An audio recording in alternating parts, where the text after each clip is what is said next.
Scarcely had I dropped my hand back into its original position, when there flashed upon my mind what I cannot better describe than as the unformed half of that idea of deliverance to which I have previously alluded, and of which a moiety only floated indeterminately through my brain when I raised food to my burning lips. The whole thought was now present, feeble, scarcely sane, scarcely definite, but still entire. I proceeded at once, with the nervous energy of despair, to attempt its execution. For many hours, the immediate vicinity of the low framework on which I lay had been literally swarming with rats. They were wild, bold, ravenous, their red eyes glaring upon me as if they waited but for motionlessness on my part to make me their prey. To what food, I thought, have they been accustomed in the well? They had devoured, in spite of all my attempts to prevent them, all but a small remnant of the contents of the dish. I had fallen into an habitual seesaw or wave of the hand about the platter, and at length the unconscious uniformity of the movement deprived it of effect. In their voracity, the vermin frequently fastened their sharp fangs on my fingers. With the particles of the oily and spicy viand which now remained, I thoroughly rubbed the bandage wherever I could reach it. Then, raising my hand from the floor, I lay breathlessly still. At first, the ravenous animals were startled and terrified at the change, at the cessation of movement. They shrank alarmedly back. Many sought the well, but this was only for a moment. I had not counted in vain upon their voracity. Observing that I remained without motion, one or two of the boldest leapt up upon the framework and smelt at the surcingle. This seemed the signal for a general rush. Forth from the well they hurried in fresh troops.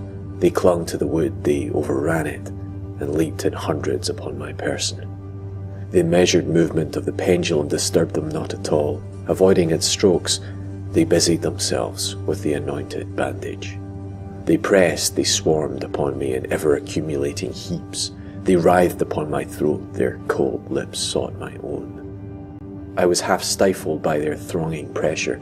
Disgust, for which the world has no name, swelled my bosom, and chilled, with a heavy clamminess, my heart.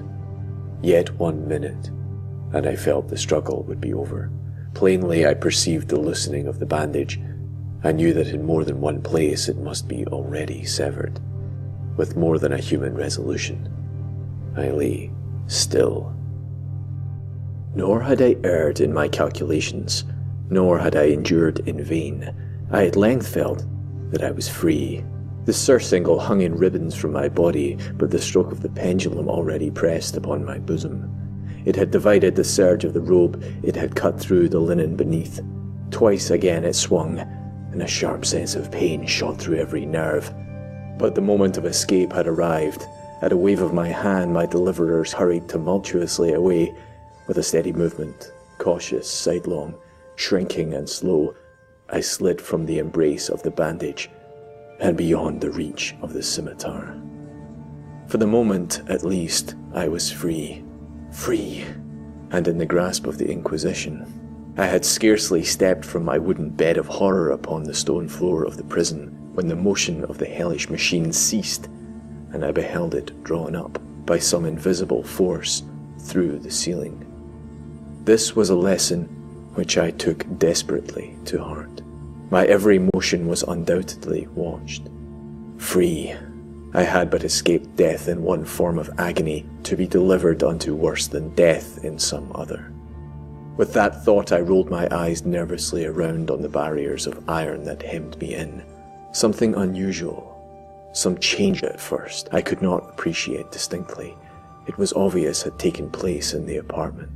For many minutes of a dreamy and trembling abstraction, I busied myself in vain, unconnected conjecture. During this period I became aware, for the first time, of the origin of the sulphurous light which illuminated the cell. It proceeded from a fissure, about half an inch in width, extending entirely around the prison at the base of the walls, which thus appeared, and were completely separated from the floor. I endeavoured, but of course in vain, to look through the aperture. As I arose from the attempt, the mystery of the alteration in the chamber broke at once upon my understanding. I have observed that, although the outlines of the figures upon the walls were sufficiently distinct, yet the colours seemed blurred and indefinite.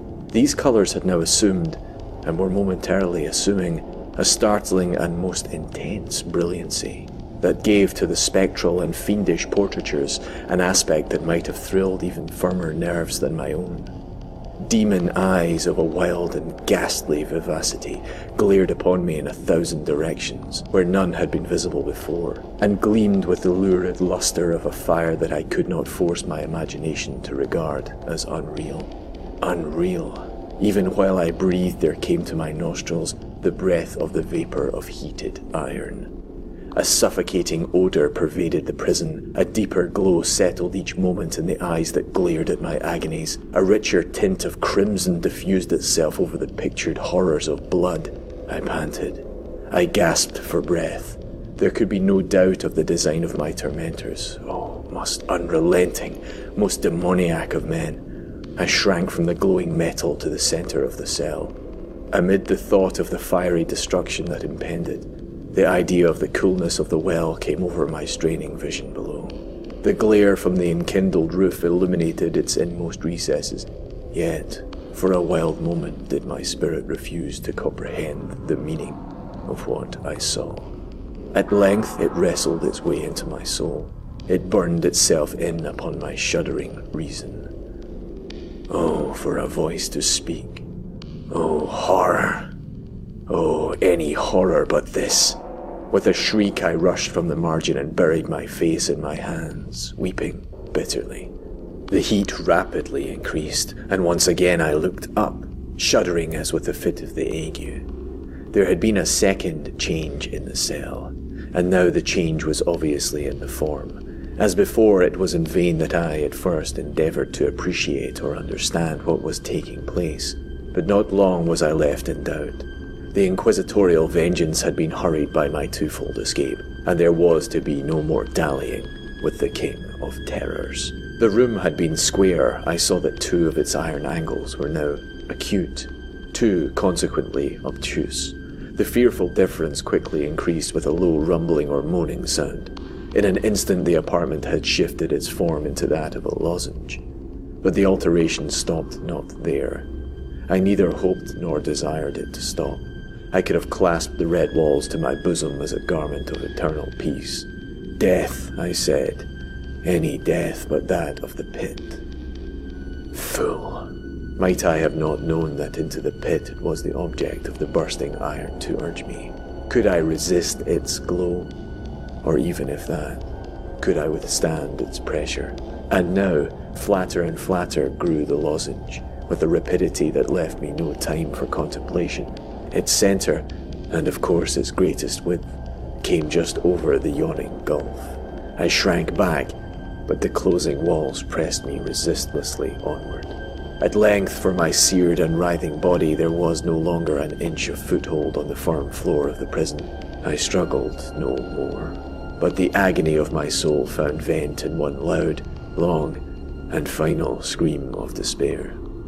I felt that I tottered upon the brink. I averted my eyes.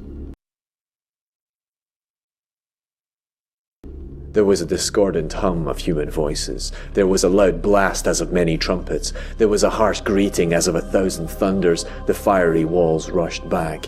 An outstretched arm caught my own as I fell, fainting, into the abyss.